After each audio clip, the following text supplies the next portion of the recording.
Hello, and welcome back to another episode of the African Football HQ podcast. I'm Malik Shafai, and I'm joined by Ed Dove once again, and we're very excited to talk about the Afcon Qualifiers. Competitive international football for Africa is finally back, but first of all, we're going to talk about some of the big African performers in Europe on the past weekend. Ed, who would you like to highlight? Yes, let's look at a few who impressed us and a few who didn't impress us, and I'm going to begin with Eberechi Eze, because just last week, he was kind of one of my transfer flops so far. I was a little bit disappointed that he hadn't really done more. He hadn't been delivering more for Crystal Palace since he arrived. And he certainly delivered at the weekend. He got the corner for Scott Dan's opening goal as Crystal Palace thumped Leeds 4-1. Then he won the free kick, dispatched the free kick. And I think this was a glimpse of just what he's capable of, admittedly against the team who were in the Championship last season, who were a bit defensively naive. But it was a glimpse of what an awesome talent Eberechi Eze is. What a free kick it was. It was arguably one of the goals of the season so far. Yeah, it was really the cherry on top. But I think the whole performance was exciting as well. And it was interesting how Roy Hodgson he kind of let the handbrake off a little bit for Palace. He allowed them to play more expansively because they can be a little bit cautious despite the attacking talent. They thrive playing on the counter-attack. It's something they've done for a long time. But against Leeds, they just really took the game to their opponents. They were expansive. They were ambitious. We should also mention Zaha. Jordan Ayew got his first goal of the season. And this hopefully was a blueprint of, certainly against the teams in the bottom half of the table, of how Palace should be approaching these matches.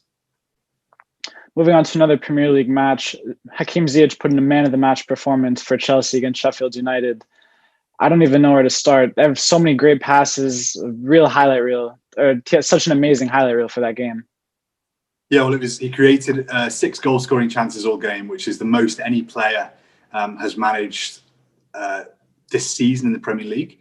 And certainly when you compared his performance against Kevin De Bruyne's in that Liverpool game, it was quite a stark contrast between one playmaker who's maybe struggling to reach top level and another one who is very much comfortable, enjoying himself, influencing games. He got 2 assists. He could have had a third if Timo Werner hadn't fluffed his lines. And I guess Chelsea fans don't want the international break to come. They want to see more Ziyech straight away. Last week we talked about how influential he could be, but this match really showed it. Almost every chance they got, Ziyech played a part in it, whether it was the final ball or setting up with a crucial second pass. He was just excellent on all fronts. And I want to highlight the crosses also. Such a low probability of so many of them connecting, but he just found a way to do it. Yeah, I talked about the kind of contrast between Ziyech and De Bruyne, but there was also a massively stark contrast between Ziyech and Willian, who had an absolute shocker in Arsenal's defeat by Aston Villa. And I thought it was a bit short-sighted of Lampard to allow Willian to leave, and I was kind of hoping a little bit that Spurs might move for him. But I'm glad now that we didn't, and I think Chelsea fans definitely have no regrets about that particular upgrade. Maybe we should talk about Arsenal a bit, because it wasn't all good news for African players in Europe in the Premier League this weekend. Obviously, with Aubameyang again failing to influence a game in any way, and Partey's injury. What was the most disappointing part of that game for you? For me, I have to say that the dream partnership of Partey and Elneny did not live up to the heights as they did last game against Manchester United. I didn't get to watch too much of the game, but you can't guess that they both particularly played well given the scoreline. But Trezeguet, though, very impressive.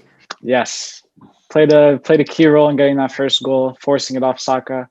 But I want to say I think he's one of the best shooting techniques in the league. Just every shot he does, it's such an improbable angle. He always finds a way to smash it on target. I think it's really impressive. But Aubameyang, on the other hand, he isn't even getting shots in the first place. I don't know. Something's been off this whole season. All his numbers are down in terms of expected goals, shots he's getting off. Is it his position, Ed? What's causing this? You talked about this, didn't you, a few weeks ago? You were complaining about his position, moaning as you always do about you want to see him through the middle, you don't want to see him on the left. But I think we can't. It's too easy now to just say, "Oh, it's his position." I mean, the whole body language is off. The whole strategy of Arsenal's approach seems to be off. And I was getting really excited about them a few weeks ago. I thought the United, or a month ago now, I should probably say, I thought the United win, that was such a fantastic performance, inspired by Partey in the midfield. But today, I mean, on Sunday, they were almost a different animal. And there was just seemed to be a lack of strategy, a lack of desire. All the things I was praising them for the previous weekend, just read the opposite for this weekend. And I think with Aubameyang, it's something more fundamental. He hasn't scored from open play now since the Fulham game, opening day of the season. And this is very, very concerning. Yeah, hopefully he can get back on the score sheet with international duty for Gabon. We'll get to that later. Another performance I wanted to highlight, very unfortunate, Ademola Lookman. Yeah, unfortunate is one way of saying it. That's a very generous way of saying it. 97th minute, down 1-0. You get a penalty. I don't even know what to say. You know what? Something that struck me is it was almost the opposite of what should happen. You should almost think that a guy goes up planning to do a panenka, but then he maybe dithers, and instead he just decides to slam it home. Whereas it was almost as though Lookman did the opposite. It was like he was kind of going up planning to place it, and then he just panicked at the last minute and decided to do this kind of conflicted, half-hearted, feeble panenka. I felt so bad for him. I mean, I wanted the ground to swallow him up, to be honest. So do you think it's okay for a player to attempt a panenka in that position, but you're just mad that the execution? People talk about attempting a panenka as though it's like a risky move, but actually, if you get a panenka right, then it's actually a really sharp way, a smart way of conning or beating the goalkeeper, because a goalkeeper is probably not going to expect that you would have the audacity to take a panenka in the 97th minute. So if he's expecting one way or the other, and you can deliver a quality panenka that's well disguised, then I don't think it's a bad strategy. I just think the execution was a disaster. Yeah, we've seen it turn out well. Alexis Sanchez in the Copa America final, for example. But like they were down. If it was to win, maybe, but they were losing, just trying to claw a draw at least 1 point, and he failed. He apologized to the fans afterwards. He's not meant to take penalties as well. Like Mitrovic is meant to take them, but he was injured. So there's maybe a kind of slight caveat there, but I feel like we're both being a little bit too nice to him, perhaps. When I saw it, I thought of you, because you've been praising him since before he even joined Fulham, and this is what he's doing. So I think it's a bad look on you. That's not the only thing he's doing, is it? He also did that fantastic goal against Sheffield United. So we have to be balanced with our praise and our criticism. All right. We'll conclude with one final Nigerian. Victor Osimhen has scored again in Serie A. What do you have to say about it, Ed? Is he back? Yeah, well, you've been slagging him off, saying, you've got to get your goals up. You're nothing if you haven't scored. You're nothing if you're not scoring a goal a game, etc. And I've been urging caution. I've been saying, listen, it's going to take time. He's going to have to find his rhythm. He's going to have to settle. Hopefully it's a sign of things to come. I think 2 goals after 8 games is a poor return for the money. But when you think he did get that assist as well, and he did play a big part in the game against Genoa when he came off the bench. Parma, sorry, I think it was. So I think all in all, it's a gentle thumbs middle to up for Osimhen so far. We'll move on to the Afcon Qualifiers. A lot of games to play. It's been almost a year, hasn't it, since we've seen some competitive Afcon football. What are some of the matches that stand out to you, Ed? I want to start with the Super Eagles. Just obviously a very special place in my heart, and it'll be good to see them get back to action anyway in a competitive match, but also get back to action in a match in order to banish the memories of the last international break, which was very underwhelming, very disappointing. Hopefully this time with Joe Aribo back in the team, fit again. He scored 2 goals for Rangers at the weekend as they beat Hamilton Academical 8-0. With Ogenekaro Etebo back in the midfield, I think hopefully we'll see something closer to their stronger 11.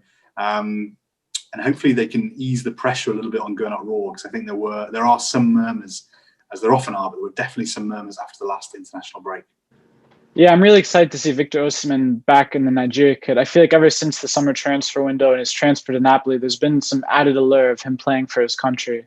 And so with this almost full strength Nigeria squad, I'm really excited to see what they do and to improve over the last month's results, as you previously said. Sierra Leone, pretty weak opponent. Can you agree with me on that, Ed? Yeah, they're about, I think, 120th 20th-ish in the FIFA World Ranking, so about 90 places below Nigeria. So you would expect Super Eagles to take maybe 4 points, but we'll see.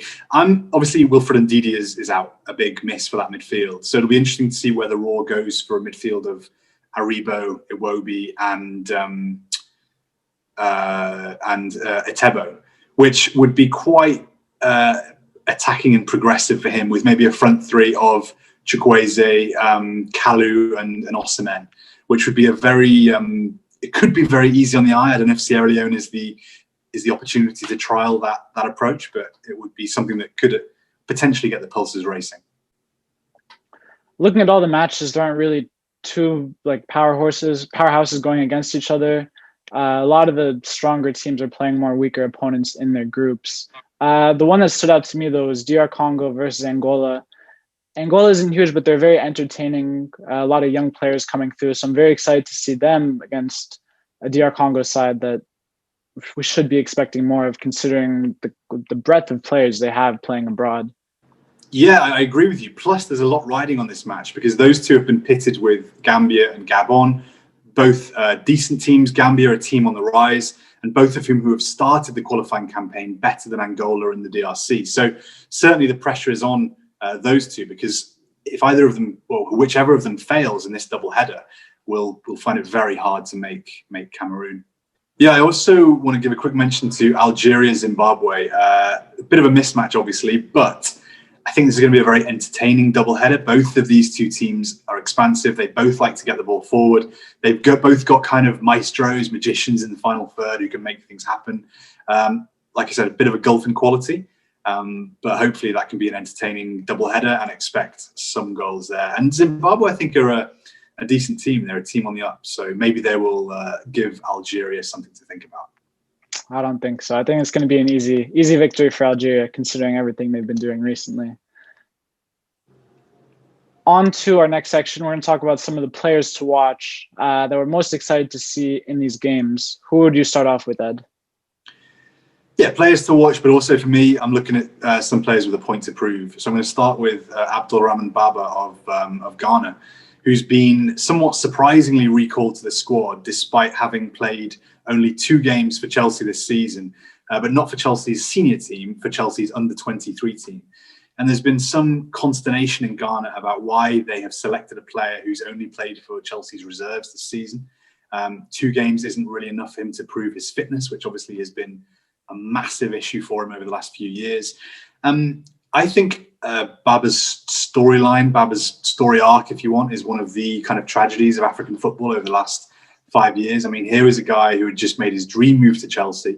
It had been tricky for him at the start at Stamford Bridge, but there were signs at least that he could make his mark at Stamford Bridge. He could be perhaps competing with Marcus Alonso for that left wing-back berth. Then he got injured on international duty for Ghana at the Africa Cup of Nations in Gabon. And since then, it's been an absolute disaster. He was out for a year and a half. He's had loan spells. He's had injury reoccurrences. And even though there have been some complaints about his recall, hopefully he can return to the fold for Ghana. He was, of course, recalled for the Africa Cup of Nations last year.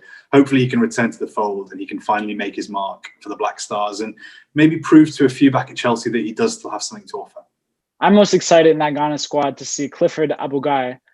7 years after a great participation with Ghana at the Youth World Cup, winning I think the second best player at the tournament. Paul Pogba won the best player of the tournament. 7 years after the fact, he's now got his first call up to the Black Star squad.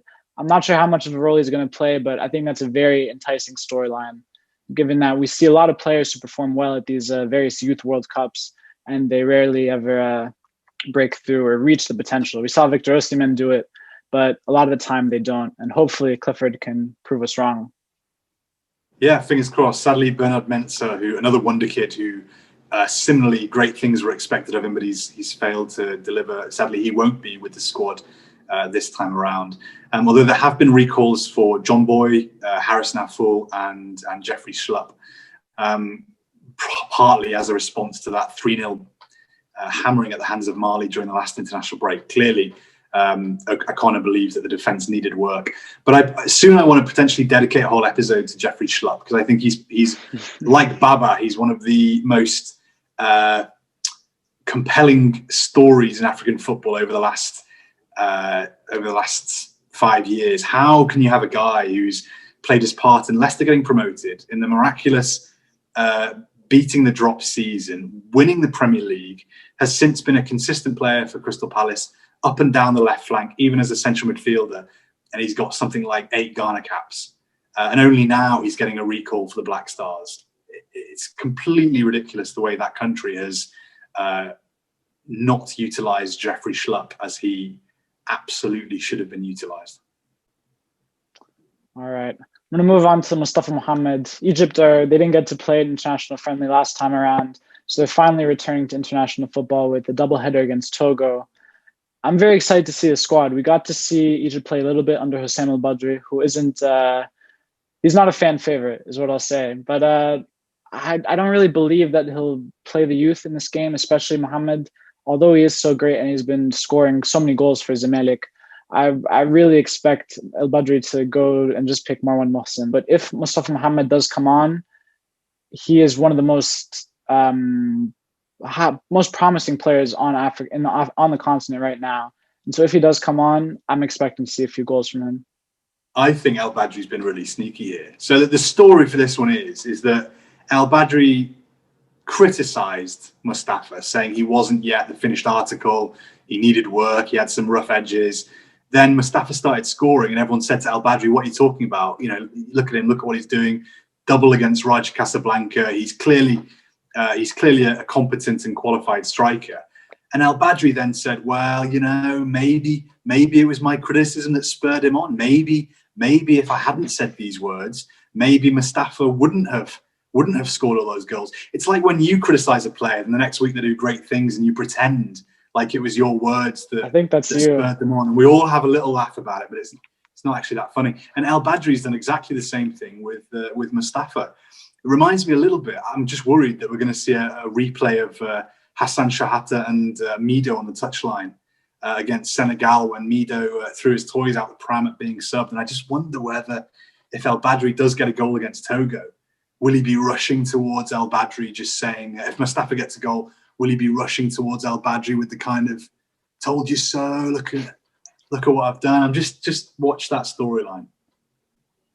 All right, on to our final player. We'll talk about Aubameyang. We talked about him previously. He's not hitting for Arsenal, but he's the only real notable player from Gabon, really. The exception of Bouanga, who's arguably a much lower level than Aubameyang.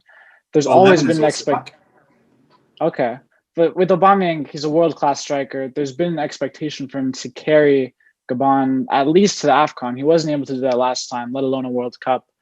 So with this group, I'm not saying it's easy, but I think this is his chance to really make a mark for his country. I always think people are a little bit harsh on Gabon when they do all this kind of, he's a brilliant player at a rubbish team. Like they've had some very competent players during his time at the club. Like Ovano was I would say one of Africa's best keepers for a period. Ekwele Manga impressed in the championship. Andre Poco.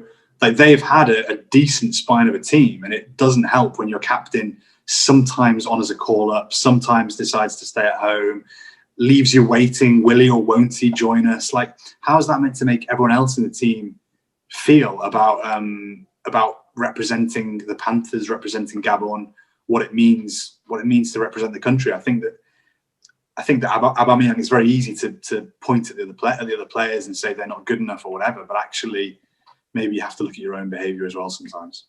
But don't you think when he looks at the other Premier League African stars, Ziyech leading Morocco, Salah leading Egypt, Mane leading Senegal, they'll have these great supporting casts, and even if the team isn't playing that great, just the footballing institutions that exist in those countries are very notable and so structured, more so than in Gabon. You have to agree with that. Yeah, but look at what Gareth Bale achieved with Wales when he took them to the semi-finals of the European Championships. And obviously Wales, better than Gabon, but they still have to play much tougher teams than Gabon have to play. Yeah, I think it's possible. And Bale, despite seems to be very proud about being Welsh. 4-time Champions League winner with Real Madrid, he still went back to Cardiff. He still, he is a key member of that team. He is a team player with Wales. He did what Ryan Giggs, for example, failed to do. And look at George Weah. George Weah inspired Liberia to the Africa Cup of Nations twice. If Weah can do it with Liberia, then Aubameyang should have done more with Gabon. What's he done with Gabon? Missed the penalty in 2012, eliminated as hosts in 2017, and he refused to speak to the media in Libreville. That 0-0 draw with Cameroon. I mean, I have no sympathy for him, to be honest. He's now 31. He needs to make his mark in international football. It's now or never. So we talked about Group D. Gambia is on 4 points. Gabon is on 4 points. DR Congo is on 2 points. And Angola is at 0 points. Ed, who do you think will go through? 2 teams will advance. I do think Gambia will. I really like what they're doing under Tom Saint-Fiet. They're getting stronger. They are achieving history. There was that draw with Algeria. They are a team there's a tangible strategy. They are working towards a goal as long as COVID hasn't disrupted them too much. So I think Gambia and I think the DRC.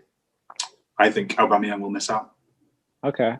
Yeah, I also think Gambia will go through. They're one of the most promising, I guess, federations in football that are coming through today. If they qualify, could they be a potential dark horse to win the tournament? Maybe. But I think in this group, they can definitely do it. Gambia are going to win the Afcon. I've got to stop you there. I don't think Gambia are going to win the Afcon. Well, based on who you're going to say next, Gambia isn't that bad of a shout. Just because Moussa Jawara scored that goal, and you've been every week telling me Gambia are going to win this, Gambia are going to win that. Let's get them there first. All right. So I think Gambia and also Gabon. This Aubameyang talk has spurred me, and I think he'll rise to the occasion. I think prepare to be disappointed. I mean, if they couldn't qualify against Burundi last time out, I think I don't have much confidence in this one. Now, Malik, the expanded Africa Cup of Nations now to 24 teams, it somewhat reduces the chances of a big team missing out on the tournament. Although ahead of the 29 competition, we did see Zambia and we saw Burkina Faso miss out on the Afcon. Who are the teams who you are worried about this time around, the teams who might miss out on their spots in Cameroon? I'm very worried about Zambia. They're currently last in their qualifying group, and given that Micho arrived with such high expectations, with him being one of the greatest managers to manage in Africa recently, but also Zambia's very young core, Patson Daka, Enoch Mwepu, a lot of great players that are playing well both on the African continent and in Europe. You're expecting Micho to do a lot better with this side. I'm very confident in his abilities. I think that he will be able to lift them off where they have been, and I believe they will qualify. They played well in the last international break against South Africa, but overall, the players are very exciting, but we're going to be missing out on Patson Daka. But most importantly, I want to talk about Enoch Mwepu. You don't really hear about him too much with the Zambians playing in Salzburg. The praises usually go to Daka. But in his absence, we've seen a lot more of Mwepu, especially him starting over Daka in some of these big games in the Champions League. Against Bayern Munich, he was in the headlines. He gave up a penalty, which wasn't great. And then he had a chance to score. He could have squared it to his teammate, but he did a decent shot, and it was saved by Neuer. And he looked a little bit dumb after because he thought the team really should have scored there. So he's definitely doing well in training for him to be starting in such a big match, but on the big stage, he kind of faltered a little bit. So I'm a bit worried. Looks a bit dumb, eh? Takes one to know one. I'm worried about Zambia. I think your confidence in them getting the job done is misplaced. Firstly, they need to beat Botswana, but I think they're going to beat Algeria. So that then, even if they beat Botswana, then it all comes down to that match against Zimbabwe. In terms of getting maximum points against Botswana, you're forgetting that this Zambia team were beaten by Kenya during the last international friendly, in the international friendly window. And this time they're without Patson Daka, who's injured. So it's all well and good talking about these fantastic Zambian players like Patson Daka. But if he's not going to be on the pitch, he's not any good for Zambia, is he? They need 6 points, and they can do it, of course. I'm just not sure the signs are there. Okay, what about you? You're very excited about Madagascar versus Ivory Coast, aren't you? Well, first of all, I wonder if you're trying to deflect from Egypt, because do I sense there are a few nerves about Egypt's chances here? Potentially. Drawing with Comoros, drawing with Comoros for Egypt, and then drawing with Kenya in Alexandria, and now they've got to play Togo, who are on the slide perhaps, but they're still a competent outfit. I mean, I'm worried here. I'm not El Badri's biggest fan. I've made that known, but given the quality, they will revert to the mean, or they will get better, I have to say. But Togo is going to be without their star striker Kojo Fodola. I believe Elaine announced he's injured, so that will be a big blow to them as he's one of their most notable players. So I am very confident in Egypt taking it this round. You don't look it. Yeah, the team I'm a little bit worried about is Ivory Coast. They were defeated by Ethiopia in November, which has obviously blown the group wide open because Ethiopia now have to face Niger. So if Ethiopia take maximum points from those two matches, it's a big if. That would really put them in a commanding position. Then Ivory Coast head into their doubleheader with Madagascar, 3 points behind the Islanders. But Madagascar, of course, are the success story of African football over the 18 months before the last Afcon, as they won, they qualified along with Senegal from their group, and then they impressed at the tournament itself and reached the quarterfinals. This is a group that have largely stayed together. They've now got the experience of beating bigger teams. They beat Nigeria, and they've started strongly with 6 points. So I don't know. I think Ivory Coast could drop points against Madagascar. I think that could leave them in a very tricky position if Ethiopia take maximum points from Niger. Ivory Coast, they have a good problem. They've added Haller and Willy Bolly to the squad, both two Premier League talents who switched from France to Ivory Coast. It will take some time for them to get adjusted, but I think that's a really good problem to have. I wish more countries had that issue. But given the quality and when you take a look at their new squad, front line of Zaha, Haller, Boga, and Pepe, that's amazing. One of the best on the continent. So I think they have the quality. That him too. He doesn't. He wouldn't even make the squad. But that's how good their team is. That he wouldn't make. What about Gradle? Oh, he's far from that. He scored a decent goal in the Europa League, but there's so much quality in this team. You're highlighting it too. Do you know who's missing? Madagascar. Do you know who's critically missing? Kwame? No, he's there as well. Critical missing component of this Ivory Coast team. A player in Africa that are the rarest player to find, a player who is squandering his career, a player who should have been the key focal point of this Ivory Coast generation, which should have been, in my opinion, the standout team in African football today. But as we're now talking about them as potentially missing out, and that man is Jean Serry. As we've talked about before, very hard to find deep-lying African playmakers who can give your team control of games away from home, which is what even the biggest African teams, they struggle to do it on a consistent basis. Ivory Coast have that player, Jean Serry, and he hasn't even been registered for Fulham's Premier League squad. He hasn't been named in this Ivory Coast squad, despite being available, being linked with the move to Galatasaray still. And it is such a waste of a very rare talent. And it's tragedy is a big word, and I realise I've said it once before, but it is a disaster that for Ivory Coast and for Serry that, as we find ourselves at this double header, he is nowhere to be seen. Well, they have Kessie, they have Sangare, who's a great upcoming talent. I don't think Kessie, they have Sangare, who will give you physicality, they will give you great presence. Yeah, Kessie is more. He's more than that. He is a more well-rounded midfielder. But they don't have anyone with that guile, with that ability to control the tempo, to recycle possession, to keep things ticking over. They're players who are so hard to find, and Fulham had one. Ivory Coast had one ready-made, perfect, and he moved to Fulham. And I don't want to say I told you so, but I told you so. All right, we'll transition on to our final segment, early dark horses for the tournament. What team do you think has a very small chance of winning the Afcon, Ed? Well, okay, it's not so much a team I think is going to win the Afcon, but a team who I'm quite excited about heading into this next African cycle, if you want, 2021, 2022. And it is Mali. I really was impressed with the way they dissected Ghana in the last international break. This was really a performance, really a competent. It was not the performance of a team who hadn't played together for a year. This obviously Ghana's defense was poor, and even with the Thomas Partey hype, this was such a direct, a dynamic, a physical, a strong, a confident Mali performance. Moussa Marega, Abdoulaye Diaby are going to be out for this international break, which is a blow. But I still think you look at that midfield, guys like Haidara, guys like Samaseku, even hopefully, fingers crossed, if Abdoulaye Doucouré one day joins the fold, I really think this Mali team could perhaps emulate the Mali team of the last decade and reach the final four. I think they and Guinea will qualify fairly comfortably from Group A. And yeah, I think we could maybe see a little bit more than what we've seen from Mali over the last 5 or 10 years. They seem to have a lot of like decent class players, but there's no stars, are there, Ed? Like, I feel like you need at least one star to really do something at an Afcon.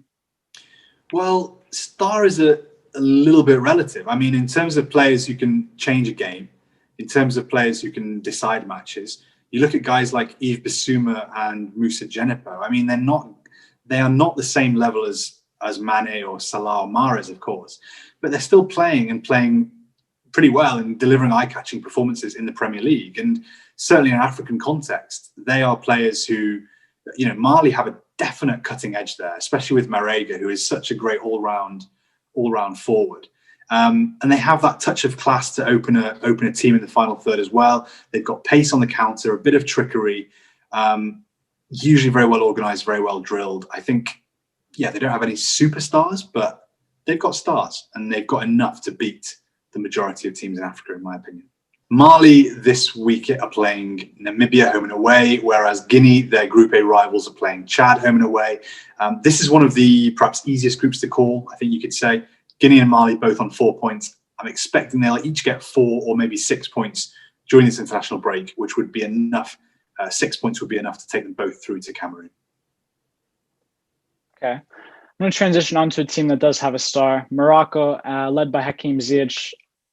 Obviously, they're in a very easy group containing Mauritania, Central African Republic, and Burundi, who qualified to the last Afcon. But it's a very easy group for them, in my opinion. But I want to talk about their chances at an Afcon.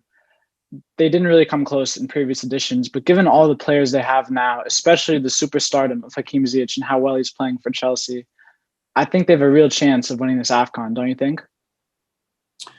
Yeah, I do. There's question marks about what they're going to look like under Halilhodžić, because they were such a unique proposition under Renard, a very unique strategy, a very unique approach. That midfield duo of El Amadi and Mbak Basufa, who had the grit, had the control over games.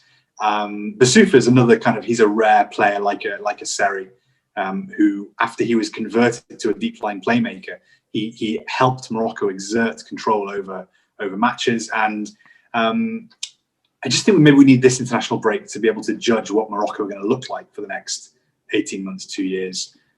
If it is the next step in what Renard was trying to do, with Hakimi now such a quality individual player as well, then I think you might be right.